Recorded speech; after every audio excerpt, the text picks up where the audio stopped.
taon-taon, bawat bagyo, pahaba ng pahaba na ito. Kaya ibabalik sa dating gawi na nung araw na sunod-sunod yung bagyo, wala nang mapapala ang mga magsasaka. Kaya yun lang ang aming kahilingan na sana ay ma-repair na itong plug contour namin sa 2027 dahil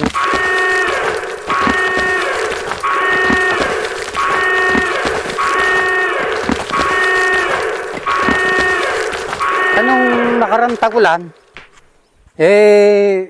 tinawag ako ng mga magsasaka rito. Ang sabi nila sa akin, ay Kap, inapaw na yung plug control doon. Ay ang sabi ko naman, magsambaging tayo. Yung nga, nilagyan namin ng sambaging na isang patong na gano'n, kaya medyo na-control. Subalit nung papalakas, ang lalim ng ilog, talagang halos hanggang tuhod na rito. Kaya halos lumubog na yung mga palayan na yan. Buti na lang naani na. Doon sa amin sa Sitio Bantog, yun ang lumubog. Kaya ang tubig dito ay hanggang tuhod. Almost 50 meters siguro ito hanggang doon. Inilubog na ito. Kaya sandali, halos lumubog yung ibang mga palayan na hindi naani rito. Hanggang doon sa kabila, highway. Doon kami nasaktan at yung mga palayan namin doon lumubog nung nakaraang tagulan. Ito yung mga tools na yun. Yeah. Ito yan. Yan, yung mga yan. Kung lahat yan. Inapaw lahat yan. Umover pa dito sa irigasyon. Kasi irigasyon nito, yan, inapaw yan. Pumabila yung yan. Buti na lamang nung hapong kumati na. Kaya kahit papano, malaking bagay din yun. Pero ganun pa man, yung mga oras na yun, maraming pinalubog na palay. Halos yung mga sumasapo, wala nang inane. Kaya yung bagyo na yun, nagdulot ng kalamidad sa amin. Kaya nahihirapan na kami magsasaka.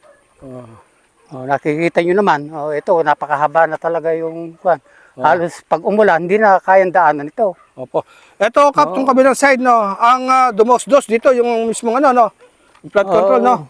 Yung ba't ganito ito, may nagsasabi na may seahole daw.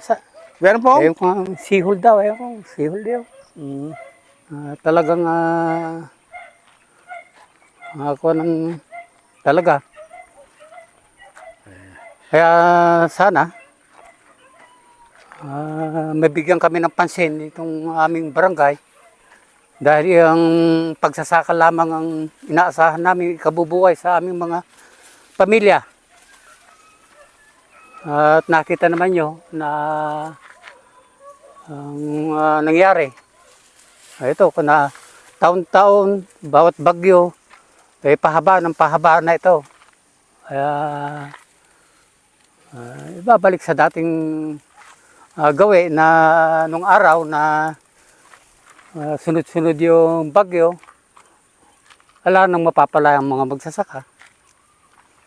Kaya yun lang ang aming kahilingan na sana ay ma-repair na itong plug contour namin sa 2027 dahil nga yun ang pangako nila. Alam mo ng plug control at ang budget ay dinala sa ibang komite.